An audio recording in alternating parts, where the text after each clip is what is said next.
Welcome to In the Know. We have another jam-packed episode. We're going to talk about contract stuff. We're going to talk about Zion in China. We're going to talk about all Pelicans things related, so tune in. The New Orleans Pelicans select Zion Williamson. Holiday with dribble penetration. So tough going to the goal. Welcome back, everybody. I'm Shamit, one of your co-hosts with Mason and Jeremy. What's up, fellas? I know there is some baseball-related stuff going on. Mason's wearing the Yankees hat. Jeremy's watching the Cubs game. Mason, Yankees hat. Why you got it on? What's up, man? And we were playing the Cubs on Friday, so I'm just antagonizing a little bit. I'm going to be at one of the games this weekend in Chicago for a company work event, but so just trolling a little bit. I love you, Mason. You're dead to me from Friday to Sunday. Fair enough. I love this. We never would have had this kind of intersport rivalry previously when Jeremy wasn't around, because Mason would talk about any other sport, and I'd be like, I don't care. Whatever. For 2 months, I also didn't care, and then it decided to become good. Is that what the Cubs are? Can you call them good? The Cubs. I root for the Cubs, the Saints, and the Pelicans, and they're the exact same team. They're the exact same team. It's kind of insane. Yeah, I saw a tweet the other day where it was like, yeah, there's something funny about the man that has this incredible man cave dedicated to a sports team that absolutely sucks. Hey, man, hey, honestly, you may need to marry that person because he'll tell you he is loyal to thick and thin, good times and bad. Oh my goodness. So there's been a lot kind of going on. We're kicking off some fun festivities in China with Zion and the Jordan brand. We saw the first video of them kind of touching down. I want to say it was in Shanghai, but maybe it was elsewhere. So please forgive me. But it was Paolo, Jason Tatum, Luka, and Zion touching down, and I think that kind of sparked a wave of excitement where Zion's like, oh, another video of him kind of looking slim, kind of looking in shape. Oh, look at Luka. He's kind of not, so that was fun. And then, there's been a series of other social media posts since then with Zion doing various things around China. Jeremy, I'm going to kick it to you. Have you kept up with this stuff? And what are your impressions about of all this? First things first, Zion asking for the big man towel because he's sweating. I felt that all the way in my soul, especially being in New Orleans. But other than that, man, it looks like he's having fun. That's the biggest thing I took away from this. He's having a good time out there, and, him being an anime fan, this is probably a bucket list item for him to be out there. Also, I'm ignorant to anime, so don't. I was gonna say it's predominantly Japanese and. My apologies to the anime community. Please don't leave us. I don't know what I'm talking about. Chinese anime that's been hitting the market. So you know what? Maybe you're ahead of your time. Mason, what's up? I mean, I think the last thing Jimmy hit on, where I'm just like, I like to see Zion have a good time. He's gone through a lot in his career. Whether you can argue a little bit of it was self-inflicted, fair, but I just feel like the man's gone through a lot of pressure about his weight and everything else. And I just like to see him enjoying himself, enjoying his life. So that's what matters most to me. Be happy, big man. Yeah, there's been a lot of funny comments on Twitter about, this is what it takes to finally see Zion in action in the summer. Because over the past few years, whether he's been rehabbing or hurt, he's just been out of the general social media sphere, and now it's kind of all over it. So it's been good to see. I want to see the homie Charles Chambers, I think, who said it. It took him to go to. Well, you have to read the tweet itself, but it is hilarious. Just look up CW _ Chambers, I think, is on Twitter. Go look up the tweet. It's hilarious. I don't know if I don't. It took communism. There you go. Of Zion balling in the summer, which is hilarious on multiple levels, because the Jordan brand thing is clearly a very capitalistic event where it's we gotta sell all these shoes, we gotta make all these bands, but no, it's pretty funny. That was a great tweet by Charles. No, you're right. He looks like he's having a lot of fun. I've seen a couple of pictures of him busting out the old school camcorder, and it's like, first of all, like I didn't even know they made those things anymore. Like I didn't even know that was a thing. But it's like, yeah, he's just like walking around China like any tourist would on vacation, and just has like a camcorder and he's like videoing everything. So it's Like everything from the late '90s slam dunk competition, he's doing while he's in China. yeah. No, that's been fun. There was a video of him and Jason Tatum like playing against some Chinese fans, and they all looked like they were having such a great time. And everyone's talking All about right, Zion. we can. Go ahead. Was this that? No, I Oh, was okay. saying that Yeah. with Zion breaking the sweat against 17-year-olds, like that's why he needs the towel. He's letting you guys know dude's gonna sweat while walking. Like you have to be a big man to understand that. No, for, for sure. So, yeah, other things on Pelicans social media before we get into some of the contract related stuff. Dejounte Murray last night posted a few pictures of him. C.J. McCollum and Jose Alvarado. I think these were probably from the Pels informal workouts that were held in Laguna Beach or in SoCal. I don't actually know. To be honest, I haven't really bothered to check in because this stuff doesn't really excite me. But I don't actually know like what the time frame was of these workouts was, like whether it was pre-Zion going to China or during Zion's China trip or post or whatever. But Will Gilly did report that everybody on the team was going to be there, so there's a good chance I think it was pre-Zion leaving for China. Maybe he's there for like 2 days or something. But man, those guys look like they're in great shape. Yeah, that's the most important thing. And as a fan who is trying to believe and trying to buy in, it all matters to me. Spend every waking second together that you're not with your spouses or your family. Please, please be a cohesive unit. Lie to me. Continue to lie to me. Yeah. And if we're really gonna go, I'm gonna keep calling it weirdo hoops, not playing with the center much. If we're gonna really lean into that, you better be in good shape. You better be ready to run. And so, good to see. Especially because Daniel Tice, because there was no Daniel Tice at the workout. Just lean all the way center. in. Yeah. Look, impressions. No, I'm joking. But the impressions matter. No, I think it's not uncommon for international players to be in their home country for the duration of the summer until they have to come in for camp-related activities. But it's cool to see all them working out, and I think what's been really cool is Dejounte being an ambassador of the team. Just like from the second he was traded onto the Pelicans. Of course, Josh Hart had that. Little clip about New Orleans. He's always, wanted to do that. Good for you, Josh. Can I speak on that for 1 second? Yeah, of course. Yeah, go for it. I sincerely don't care if you don't like my city. Like, sincerely. That's my city. I don't need you to like it. Don't do that because you're in front of someone else or you try to make it as a segue and laughing with the person. That's what makes you weak.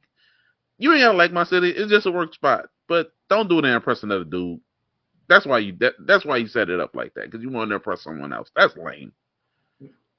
Yeah, I thought it was pretty corny. But regardless, Dejounte was quick to hit the Twitters and be like, "Nope, that's not how I felt. Can't relate." And which I'm gonna be an optimist here because that's what we got to do at this time of the year before our hopes and dreams are crushed. But you want to be an optimist and say that it's because he just loves New Orleans, loves the idea of being here in New Orleans with the Pelicans, but maybe he just hated Atlanta that much playing for the Hawks. So. And unfortunately, Atlanta seems to hate him just as much. Man, doesn't seem like there's not the city. Lost. Well, it's not quite Saints season yet, so we can start hating on Atlanta, the city, when that season starts. But just like, I don't know if it was an Atlanta Hawks thing, like just the team. Who knows? See, now y'all gonna make those angry Hawks fans pop up in our mentions. I mean, that's 12 versus 9, and you figure out which fan base is the larger number. Oh my God. Okay. Dejounte was quick to do that, and he's been pretty consistent about supporting the Pelicans since his move, and which is cool to see because CJ, when he was first traded to New Orleans, there was a lot of the same kind of ambassadorship, just being the front-facing, public-facing person. He went on those ESPN interviews. At that time in particular, the Pelicans needed a lot of legitimacy. They were kind of going through a lot of turmoil. And now the Pelicans are more stable, maybe perhaps headed into turmoil, I don't know. But still, yet there's another guy who is at least playing the part. It could be a lie, it could be an act, whatever. That's unimportant. What's important is it's being done. And it's cool to see. And like Jeremy said, lie to me. I'm okay with that. So, in other Pelicans news since we last recorded, and I've talked about it a little bit on Twitter, the Matt Ryan stuff happened. So, to recap, Matt Ryan got waived by the Pelicans, and then Matt Ryan was brought back to the Pelicans. And here are the reasons why each of those things happened. First of all, he had a contract that was above the league minimum for his years of service. So if he were to get waived and the Pelicans were to bring him back on a minimum deal, they would be saving money. Now, unfortunately for him, they had signed Javonte Green, and if they brought him back on a complete minimum, they would just be adding to their tax bill. So one way or another, it made sense he was going to get waived because even Javonte Green was going to be a lower cap hit than Matt Ryan. So he got waived. There was a period of time where teams had the opportunity to take him from waivers. No one did. Because no one did, the Pelicans were able to re-sign him to a restructured deal, as reported by Shams Charania. And what restructured ended up meaning was they gave him an Exhibit 9 deal. There's two kind of camp deals that players usually get. There's Exhibit 10 and Exhibit 9. Exhibit 10 comes with a little bit more provisions, and they're a little bit less player-friendly, I would say, because they require a commitment to the team's G League affiliate, and the team is able to give them a bonus for that. And so if you're a player that doesn't want to commit to playing in the G League, especially for that team, you don't want that Exhibit 10. And the other thing that they require is if a team decides at any point we're going to turn your Exhibit 10 into a two-way contract, you don't have any say over it. It just turns into a two-way contract. Now, the Exhibit 9 is just a camp deal with none of those stipulations. And so what it means is if you survive training camp, it's just a minimum deal. It's non-guaranteed. It'll guarantee at the league guarantee date of January 8th or 10th. It's in the first week of January usually, and that's when all deals get guaranteed. That's when Jose Alvarado's deal is going to get guaranteed. It's also non-guaranteed unless otherwise specified in someone's contract. And so it just turns into a minimum deal. But in the meantime, the Pelicans are bringing him to camp, pay him the camp money. None of it counts against the tax until they decide he's a part of the full roster. And there's no commitment to a two-way or the G League or anything like that.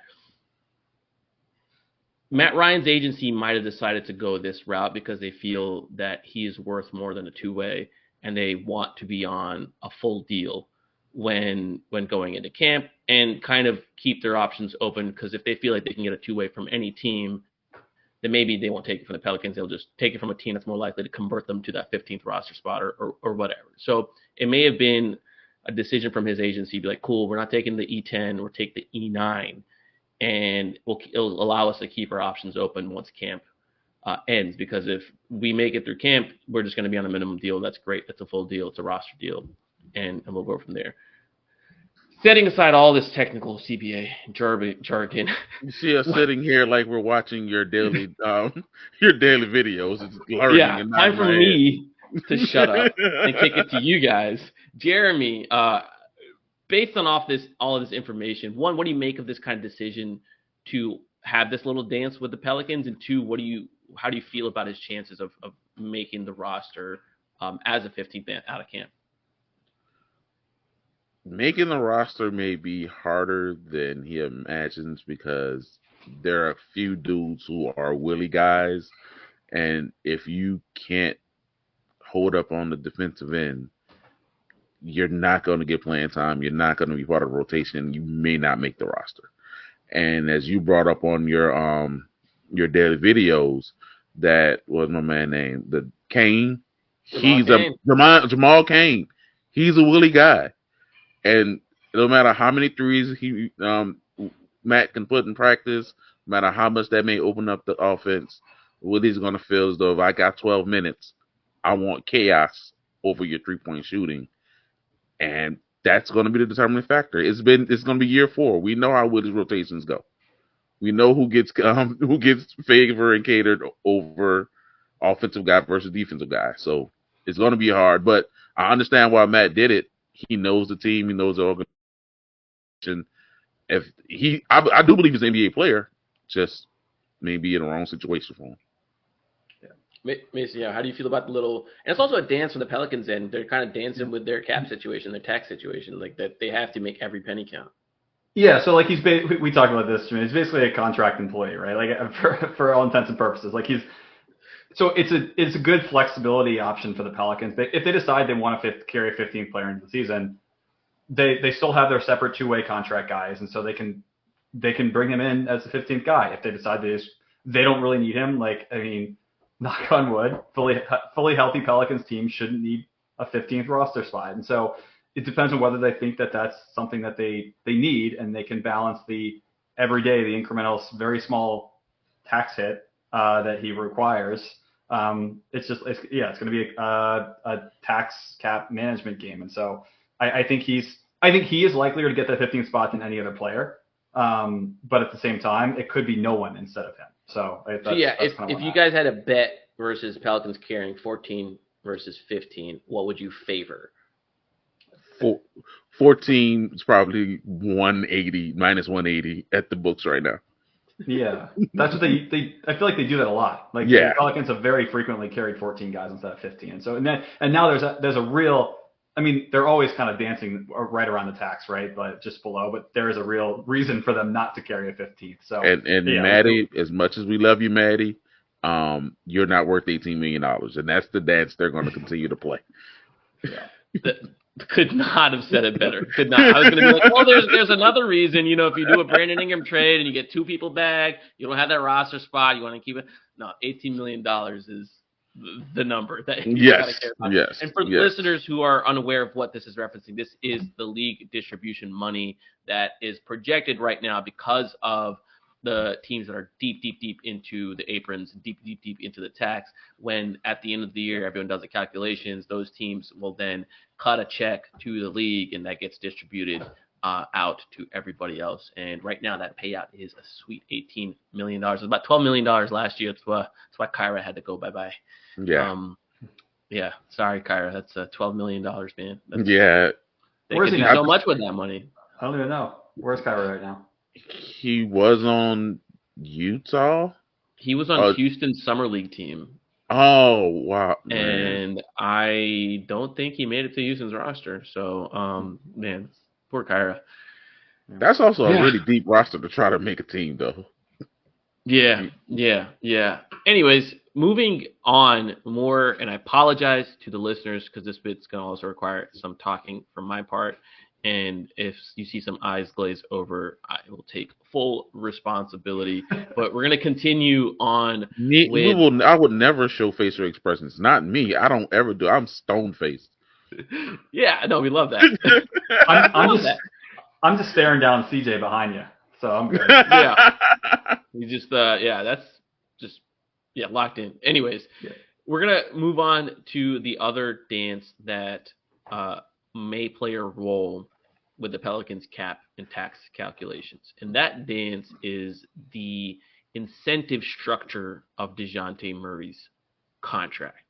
I've not seen any good reporting on the incentives that Dejounte Murray is carrying. So hopefully I'm the first, and if I'm not the first, then it doesn't really matter. It's going to explain it to you guys anyway. So Shamit. Here we go. Newsbreaker Shamit. Let's go. Hey. So Dejounte Murray is carrying roughly $2.1 million in incentives total in his contract, and they are a combination of likely and unlikely incentives. A quick thing on likely incentives is they do factor into tax calculations at the moment. Now, if at the end of the year, for whatever reason, the player doesn't meet those criteria, then that'll come off the books and you might have some breathing room under the tax. But for now, they are being counted towards the tax calculation. So if you see any discrepancy on different cap websites, the incentives are probably the discrepancy of if you're a few $100K off here or there. Unlikely incentives, they count towards apron calculations. So the Pelicans are hard capped because of the Dejounte Murray trade. They took in more money than they sent out. That capped them at the first apron. And because they're capped at the first apron, they cannot go over it. And you have to account for all incentives when doing calculations for room under the apron.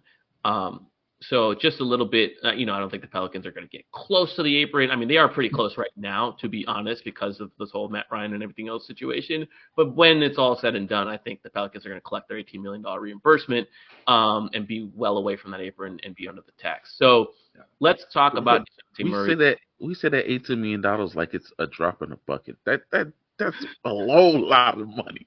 I'm sorry. Go ahead. That's so much money.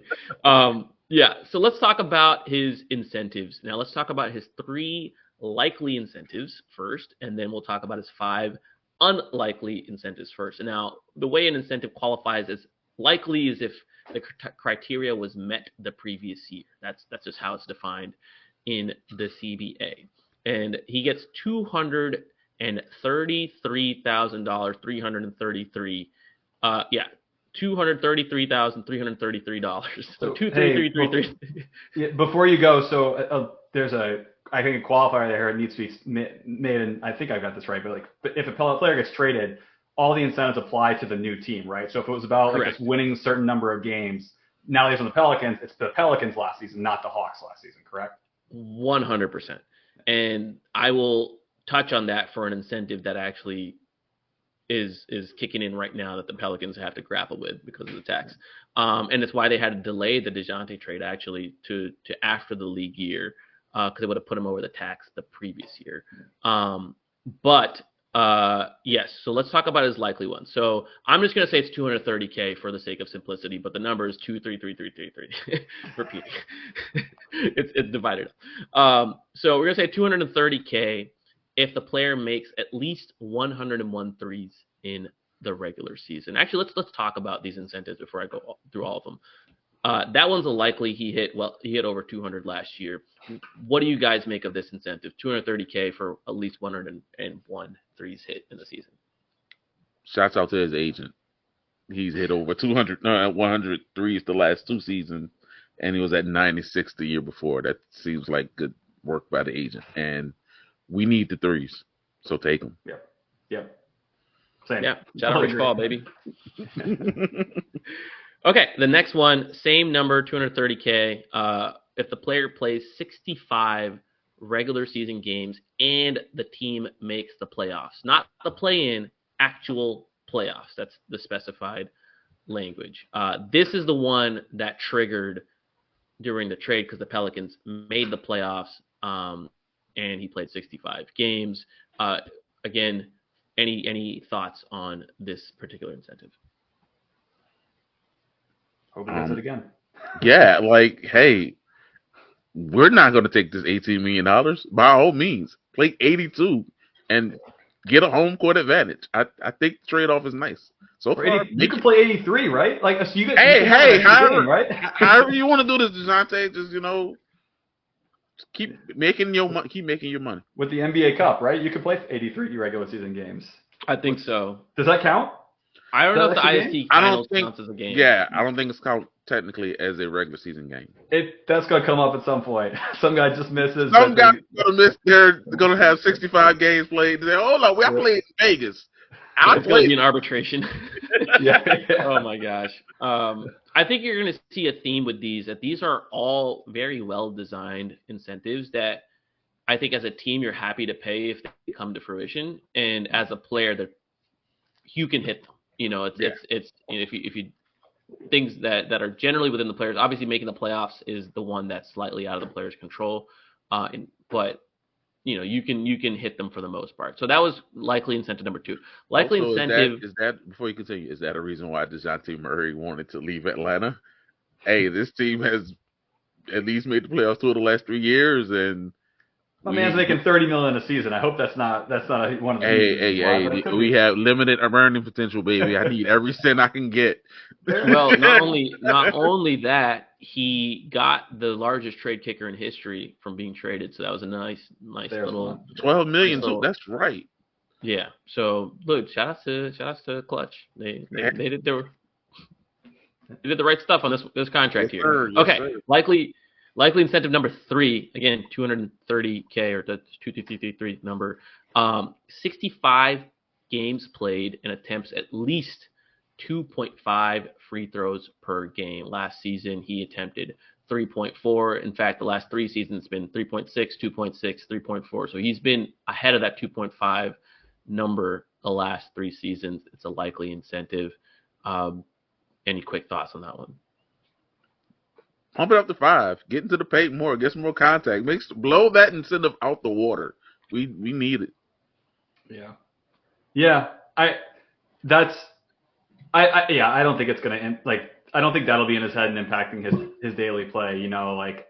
Because there's a question like, do you go and attack the rim in a disadvantageous position where you could have kicked it out for an open 3 or something like that? But I just don't think it's gonna change how he plays. Wide open, but I need this 230K. That's all it makes. Hey man, if it leads to him drifting for free throws, just kind of flopping and stuff, we're okay with that. We're gonna live with that. But no, he hit it 2.5 is pretty nominal. Small. Like that's literally one foul and a change per game. Like that's one shooting foul per game. It's attempts, you said, right?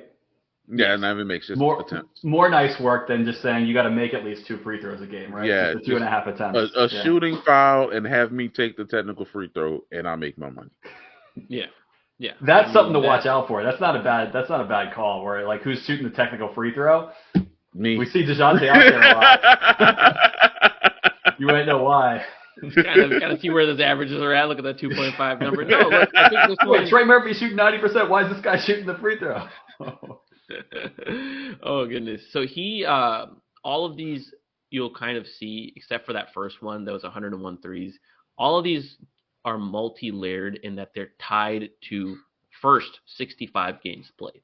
That's the first criteria you got to hit, and then it's the other criteria, which I thought was interesting work between the agency and the Hawks when negotiating this, because 65 is that eligibility criteria for award season, but it's also like a number that you feel good about. And he's hit every single season that he wasn't hurt. He's never played less than 65 outside of his rookie season. So it's like there's good reason to think that he's going to continue to get this done. Okay. So now we're going to head into unlikely incentives, and these are criteria that he didn't hit. But it'd be really nice if he does, and I think at least a couple of these, Jeremy, you're going to enjoy. The first one, again, this is still the 230K number. 65 games played and assist to turnover ratio is at least 3.0. So right down my wheelhouse, baby. Yeah. So last season he averaged 6.4 assists per game, and he averaged 2.6 turnovers per game, and that comes out to about 2.46, roughly 2.5. So it's not that far from hitting it. Certainly possible if he bumps that assist number up, and I think it's a fair expectation on the Pelicans as opposed to playing off of Trey. Yeah. Like it's find Zion. Find Trey Murphy, more importantly. That guy does not turn the ball over. It's not going to slip out of his hands that may throw a turnover on you. Find Trey Murphy. Keep your turnovers down. It's notable that he's come up a little short his 2 years in Atlanta, but he nailed it the last 2 years in San Antonio. So that, I mean, it's definitely possible for him to get there, and I think it should help the Pelicans that they've got a guy who wants to be that kind of that distributor. So it does, to my earlier point around like, oh, is he going to try to go grip for fouls and maybe he should kick it out? I don't think so. Like, I mean, he's got another incentive there that tells him go get an assist. So it's well balanced. I like it. Yeah. So it's worth. I think it's worth like thinking about like what the dynamics for his role within the offense for Atlanta versus San Antonio, and how he was able to kind of get there with the Spurs, earlier in his career versus struggling to get there with Atlanta. Was it the offensive talent around him wasn't as good? Like, 'cause you would think like kick out to Trey, that should be a high probability bucket for open three if you find him. But yeah, a lot of layers to it, I guess. Yeah. I so far am very pleased with how they're structured. It's not one of these things where, sometimes you see it's like, oh, go make all defense, go make, XYZ, which sometimes isn't in your control entirely. Yeah, it's 70 games and make the All-Star team. Like, that's like, we will love it, but that's not a likely incentive. Yeah.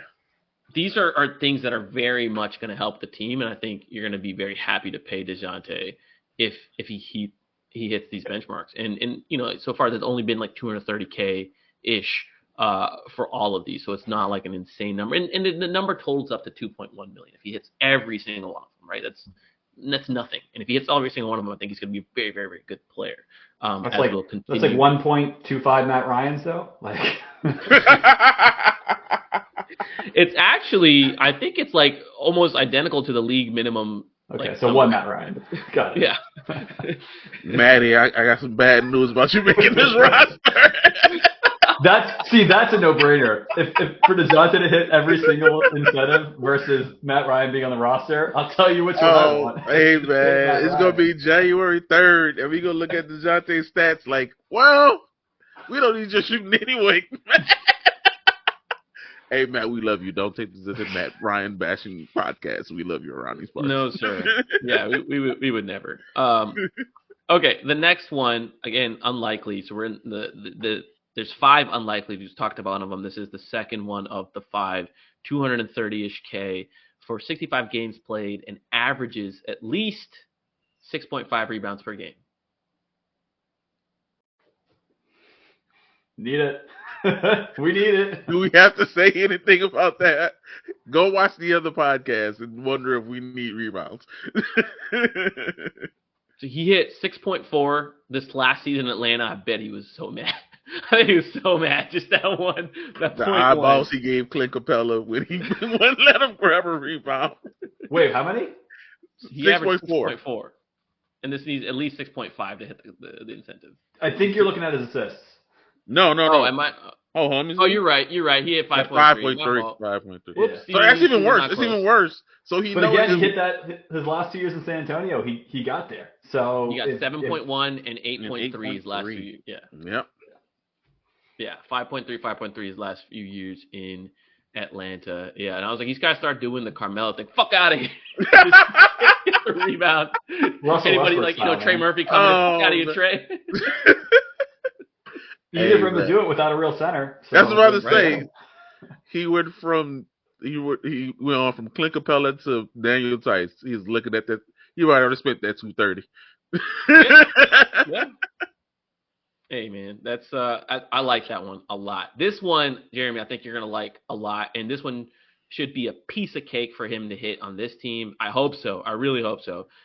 230-ish K for 65 games played, and an individual defensive rating of 115 or lower. So let me pull up the. I hate individual ratings with a passion. Yeah, but however, the team was had to be lower than 115, and he's definitely leaving a better defensive structure than he was in Atlanta to hit that benchmark. But yeah, I am going to pull up the regular season for the Pelicans real quick, and give me 1 second. I have the data in front of me. Okay, so the lowest one was Jordan Hawkins at 114.3. There you go. Like Willie, if anyone else gonna make sure he hit that incentive, it's gonna be Willie Green. Yeah. So 115, it should be a piece of cake on this team. It should be.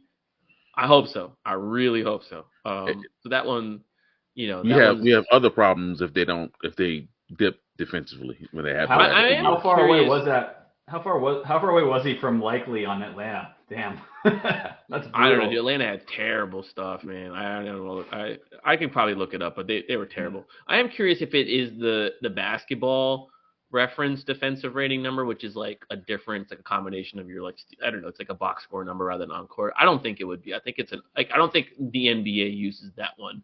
I don't think anyone in the league uses the basketball reference or one, but anyways, 115 should be a piece of cake to hit on the Yeah. Pelicans. Yeah. All right, let's get into his next unlikely incentive. This is the fourth one. Plays 65 games and shoots 52% on twos. So he hit 51.8% on twos last season, and he hit 51.4% the previous season. Love And this those one. have been his two best. Those have been his two best seasons from two. Yes. Yeah. Get a little bit closer to the rim. Just an aside, me and Shamit had a debate on Twitter. You can find it with I was saying that Dejounte isn't a big rim pressure guy. I think he could get to the rim easier on this team, even if it's just off of Zion screening. But he's also a good mid-range guy. But if he gets to the rim a few more times this year, and he was getting when Trey wasn't in the game and he was on ball more, he got to the rim more. So just get to the rim, hit that 2,000ths of a percent between 230,000. That's crazy. How this is year coming up, year 2 of his new contract or year 3? This would be his first year. It kicked in this year. Extension. First year, okay. Yeah, so I was no reference point. Okay, I was kind of looking because this is like don't take dumb twos. Like maybe Brandon Ingram can start taking some notes on Dejounte Murray's shot profile coming up, because I was looking to see what where because he did cut his.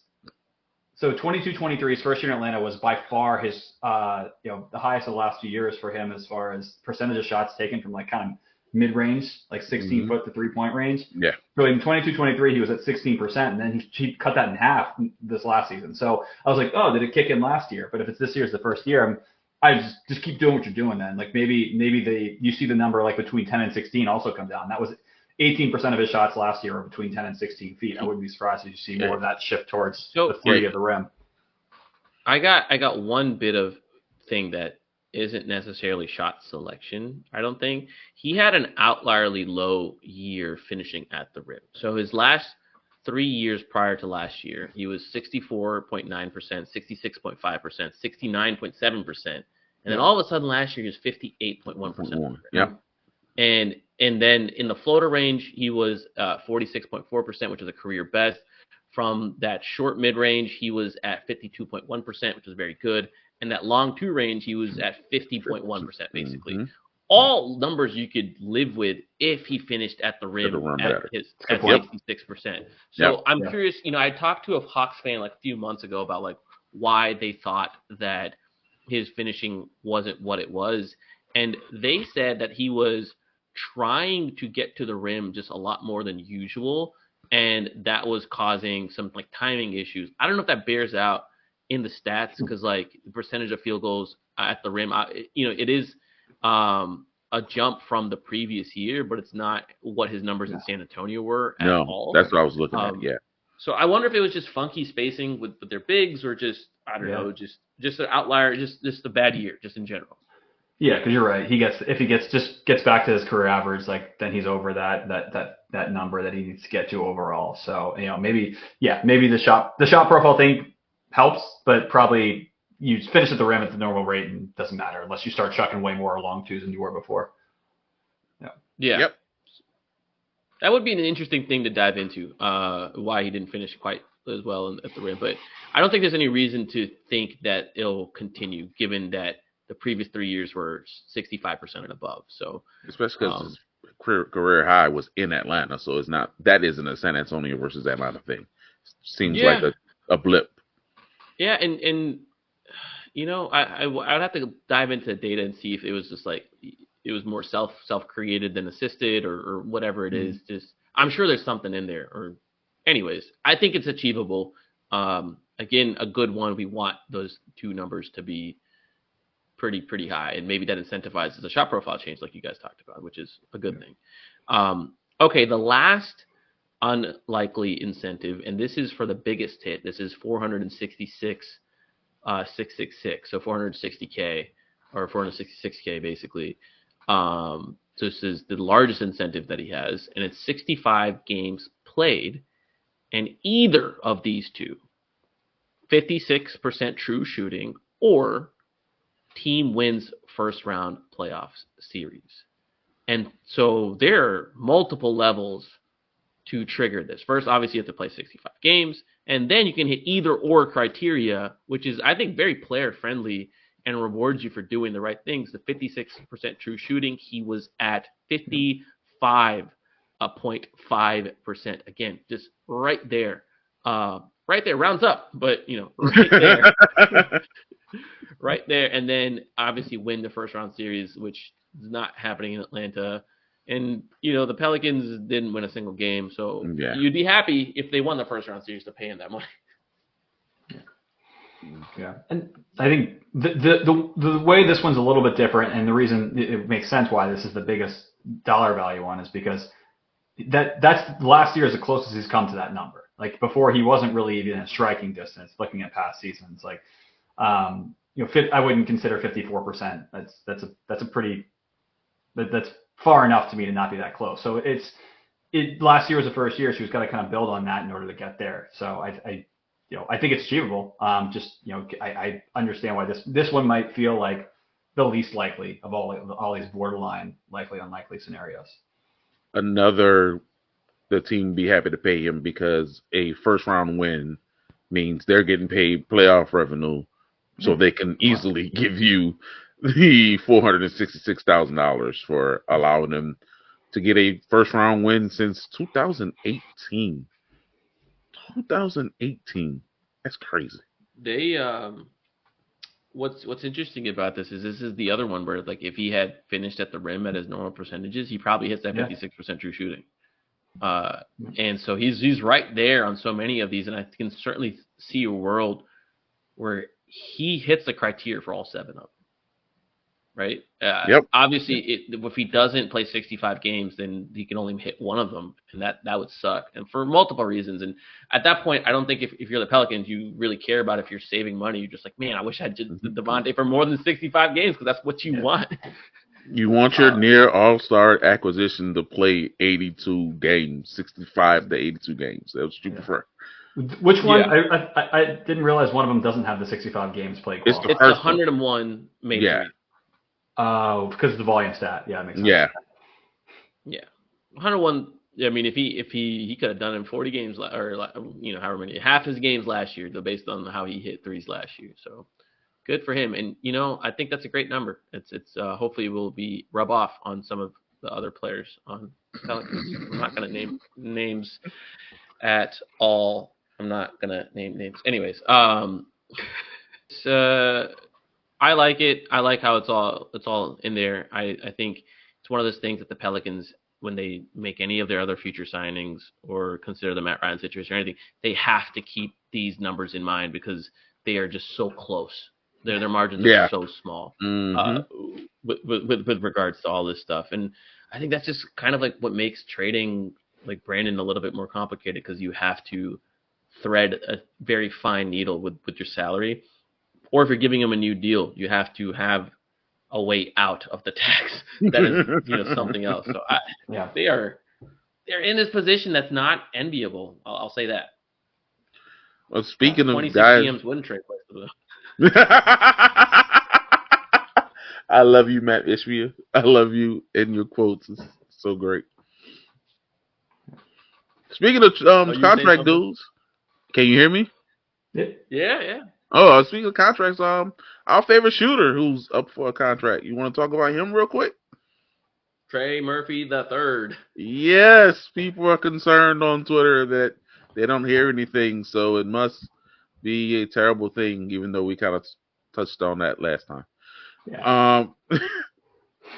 No, go for it, Jeremy. What you got? No, a couple months ago, before I was officially a member of this podcast, I talked about how on Twitter on how I believe his contract is going to be something similar to the Jaden McDaniels deal, a young up-and-coming non-lottery draft pick who the organization viewed as a core member and he got around 16.5% of the cap, but it was a growing cap. So you hear that number, oh, it's small. No, he got $120-something million and 26 million in the first year.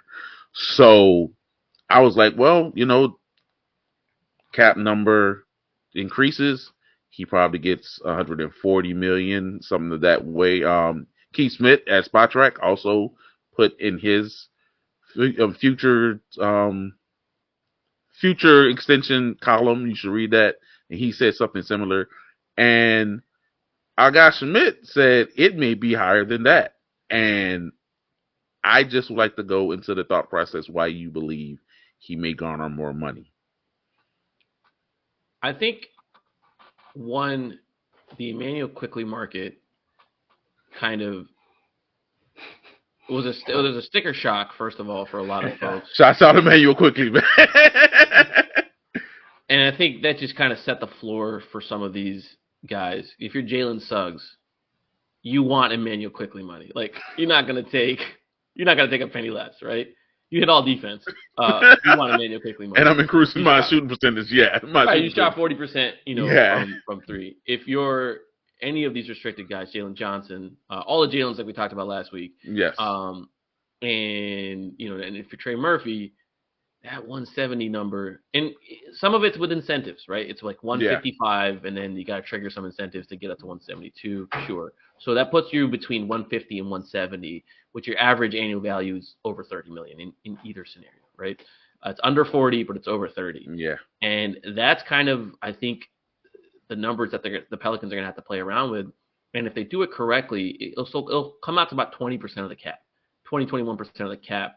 And it'll put him, to me, my logic is a little bit cap related and a little bit like who's on your roster related. I don't think there's a great argument for Trey and his camp to say he should be paid more than Dejounte Murray. I don't think you can argue that you're a better player than him yet. And in your hierarchy on this team, I don't think that's fair to say. Maybe on your next deal. I do think you can argue that he should be paid more than CJ. Given your importance to this team's future and just the age difference and your general upside at this stage of each of your careers. There's about a 1 million difference between CJ and Dejounte Murray's number next year. And so CJ would be like right around in the like 30 flat almost, I believe, and Dejounte would be like 31 point something. So if you split the difference and give Trey like a $31 million deal to start, if you give him the 8% raises, if you give him the 5 full years, that comes out to like 170, like it's a little over 170. It comes out to that top end Emmanuel Quickley number. Yeah. And I think that's very, very fair to do. Dejounte is going to be 21-ish% of the cap the rest of his deal. Trey would be roughly around 20, slightly less paid than Dejounte. He'd be less paid than Zion, of course, was your number one dude. I think the hierarchy structure is important. The second thing is the Pelicans need to be super mindful of restricted free agency with Brooklyn lurking out there. And the only reason I say Brooklyn, and obviously if you could play the math game, you're like, well, they can't max out all the restricted free agents, but Sean Marks and them, don't try them. They did it with Otto Porter. They did it with Tyler Johnson. They've done it before. Just don't Alan give them Crabb. Alan Crabb. Yeah. Oh my God, Alan Crabb. Do not give them this opportunity to just throw in a nasty contract that you don't want to match. And the last thing is, you need a brand new replacement. They know you need a brand new replacement. It's the same agency, actually. It's the same. It's Excel Sports. Different agent, but Excel Sports. It's the same agency. Mm-hmm. So there's gonna be a little bit of paying a premium for a guy where it's implicitly understood that, okay, if Brandon's gone, this is his replacement, and so there's gonna be an upcharge for that, and that's why I think the combination of all three of those things, that number is gonna be between 150 and 170 million, and the first number is gonna start with a 3. Mason, that's unappetizing to you? No.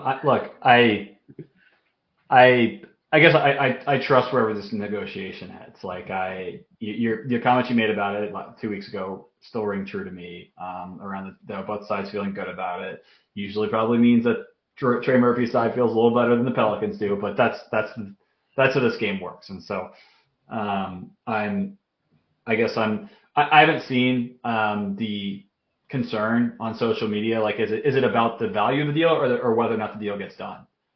They're concerned that if the deal get done before. I'm not worried about that at all. Oh no, like we said last week, and we continue to say, no bad news is great news. Being quiet is really good news. And these things happen in October. They don't happen in August or September. Man, it's September. gotta talk about something, man. I guess it is September. 53 minutes in September. That's great. Yeah, look, I mean, a couple of these veteran extensions just got done. T.J. McConnell, Zubac. Zubac just got done with the Clippers. And I just actually talked about this on a different pod, but I think this is a time for some teams to agree to veteran stuff and not the rookie extensions. I looked it up last year, and most of those guys were October 22nd or 3rd, and like the season started on the October 24th. Yep. So it was like right up until the deadline, deadline is day one of the regular season. If something is not agreed to upon by that time, then you cannot do it. That person has to restrict their free agency, kind of play the season out. And I think that's a bad outcome for the Pelicans. I just think that's not another thing you can have lingering over you this year, in addition to the branding thing. You just can't have two of those guys not on deals, and you're just like, all right, what direction do I go in? And that's just a recipe for bad juju. Yeah. Yep. Cool. Have you feel comfortable? Yeah, for real. No, this has been, I think, a good conversation, albeit a little technical, and I apologize if some of the details are hard to keep up with. Hopefully we did a good enough job covering it. I'll probably write out a tweet with the incentive structure. Maybe I'll write out a little article. Yet to be decided to provide additional clarity. But I'm glad that we were able to touch on the technical aspects of this and why the Pelicans are doing these dances around the waiving players and signing players, and they're trying to get creative with how they save money moving forward. But I'm excited to see if these incentives get hit. I'm excited to see if the Pelicans find a way to duck the tax in any other kind of way. The one thing I forgot to mention is they're at a stage where it's like, I think if Dejounte doesn't hit his unlikely incentives and they do the Hawkins for a Kessler deal, that's like a hypothetical. Remember, this is not any kind of report or something that's been discussed. Yeah. It's just me wish casting. Breaking news. We have not aggregate this. Wish casting a center. And if they were to do it, they'd be like $1,000 under the tax. It's just like $1,000 to get $18 million. That's crazy. Yeah. So look, that's the kind of margins that they're playing with, and God, you just know that they're going to do something this year. It's like if you got like a sales quota and you're like a couple grand away from it, you go buy something from yourself to get there. Yes. You know? It's like it's like a very similar concept, I feel like. Oh my goodness. But Jeremy, Mason, always a pleasure. Thanks for hopping on. Hopefully we have a lot more to talk about in the next couple of weeks. We will. We're talking about we're doing the tiers next time, yes. We're going to talk about something I wrote about, and I cannot believe I wrote about anything. You guys don't know. Jeremy knocked it out of the park with those tiers. If you haven't checked it out, make sure you check it out on intheknow.substack.com. It is the most recent article that is out there, and we will discuss it in full depth along with over-unders and more. Hopefully trades. I hate your team. Just remember this in advance. I hate your team. Your team in particular. Oh, that'd be that team. You're dead to me on Friday. Oh, goodness. All right, folks. Thanks for listening.